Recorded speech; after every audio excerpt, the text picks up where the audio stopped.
Hey everybody, today is chick day, okay? I love chick day.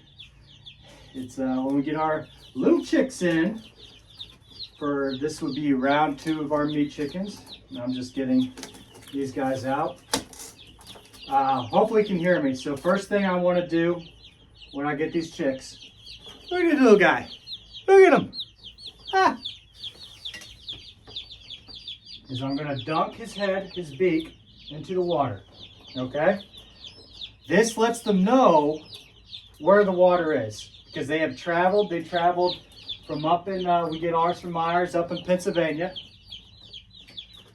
And that way he knows, hey, here's the water. I could get a drink. I could get acclimated. Now, if you notice, which the camera's it's being blocked by myself.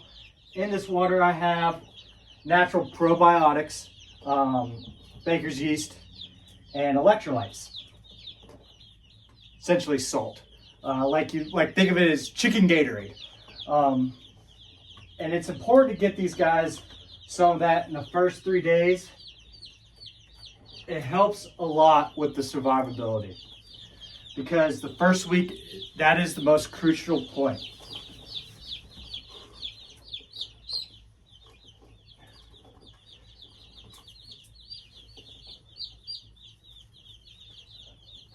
Now in this batch, we have about 225 birds.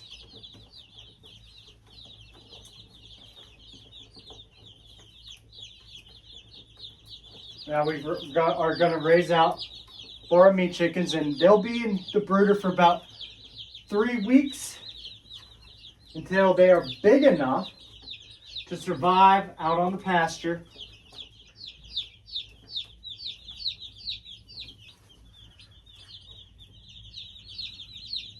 Oh, come on, buddy. You got a drink. There we go. I know, little guy. Just get yourself a drink. There you go. Now, if you notice, I don't have our lights on yet. I am going to turn them on as soon as I get done unloading all these guys.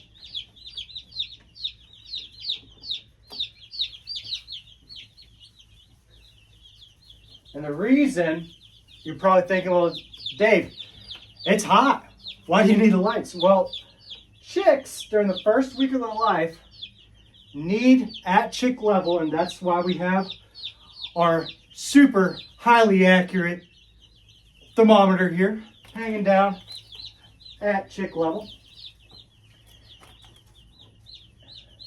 Little buddy. And they need that to be about 95 degrees. And I checked a little earlier, it said 85.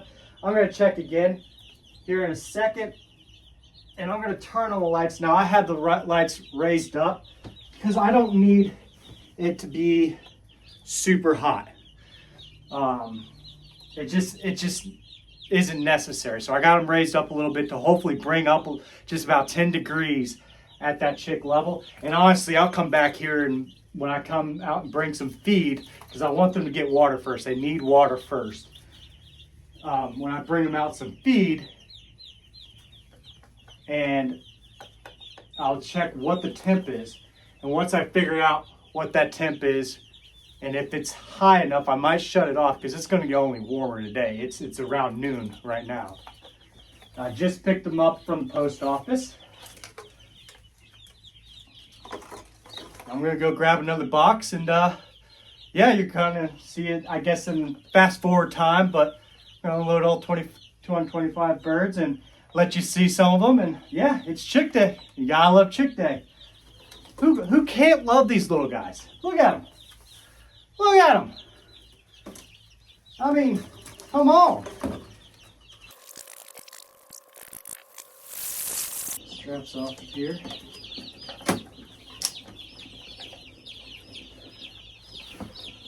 Now, if you notice, I ain't as scraggly looking as I typically am. I got myself a haircut today over at Professionals up in Morgantown. Love those guys. They always get me looking a lot better, a lot less scraggly looking. especially during the summertime, because the other week I was baling hay, my beard was all out and my hair was all long and I was hot. So here we go. All right, guys, easy does it.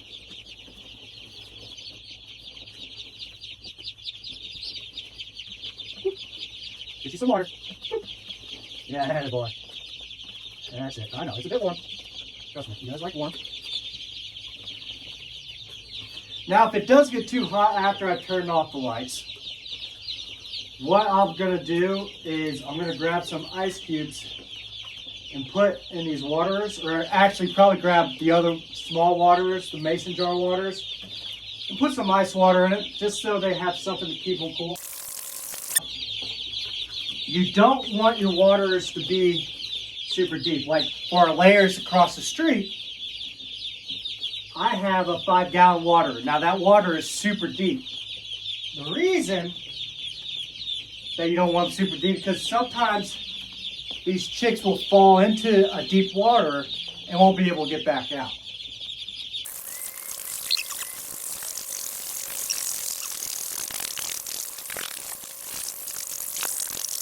Get this one out of here.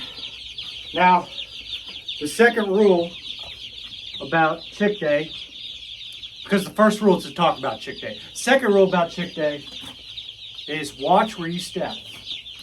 That gets kind of hard, especially with the amount of chickens we're going to have in here. And I don't know if I can turn this a little bit. Even though it's as hot as it is out here, see how they're going towards the warmth? I'm going to fix that as soon as I turn these on. The reason I don't have them on, these get hot. I'm trying to work in here. I, one, don't want to burn myself. Two, I don't want to bump them and cause a mess. Now, the feed that we use for our chickens throughout their whole life, non-GMO, non-medicated. I don't add any non-natural stuff to it. What we do mix into them is kelp, Redmond's conditioner, which all that is it's mineral, but it comes naturally from clay. Honestly, it's pretty wild. Fresnel's poultry balancer, which that has a lot of the same stuff that's in this water. It's good for the digestion, probiotics. It has that yeast in it, and that's all natural.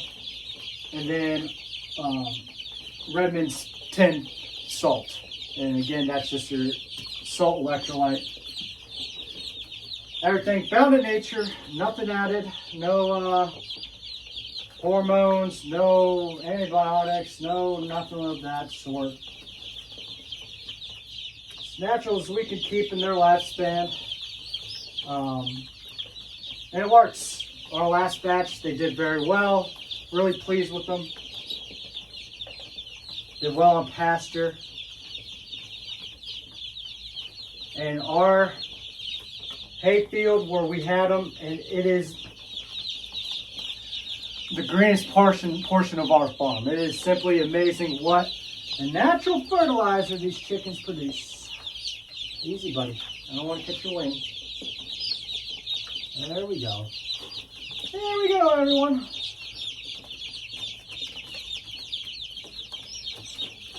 Now you're thinking, hey, Dave, this seems like a lot of chickens for only 3 waters, because there's another water behind the camera you can't see. One behind me here. And you're right, it is. What I'm going to do a little bit later is bring in the mason jar waterers. They don't hold a lot, but allows them to spread out. The reason I don't have them in here now is I need them to get some of this electrolyte and everything, because again, they've traveled.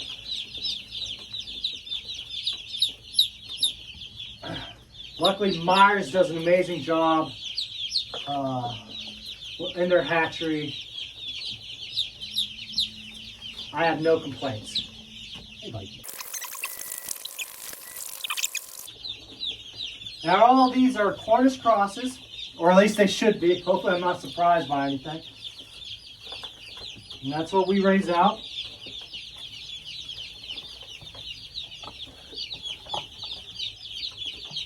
I have monitored their feed, so we're not I measure it out. They don't get overfed. They don't get super fat, super quick. Like I said, we put a lot of minerals and good stuff in their feed. So they have the vitamins and the calcium and everything like that to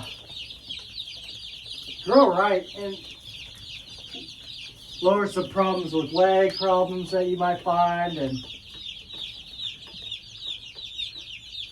just makes them super healthy.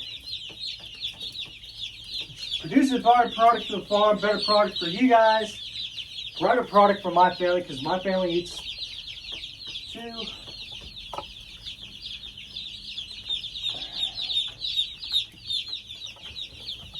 And they're just so great to be able to raise. There we go, guys. There we go. All right, and then we're gonna get the last few boxes and get going. I'm gonna turn on the light because they're starting to bunch up at that door, which means they're probably a little cold. So I can't blame them. Excuse me, buddy. I mean, look at this little guy. Hello. Hello, guys. Boop, boop, boop, boop, boop. Boop, boop, boop, boop, boop. There we go. All right. So, then let there be lights.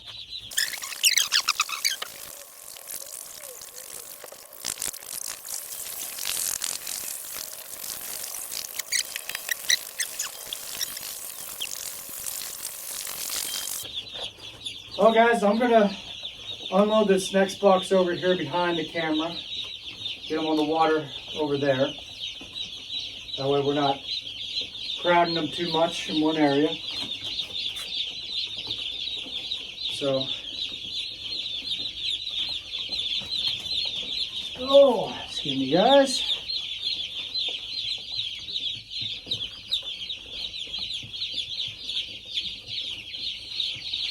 I want to say goodbye one more time. Hello?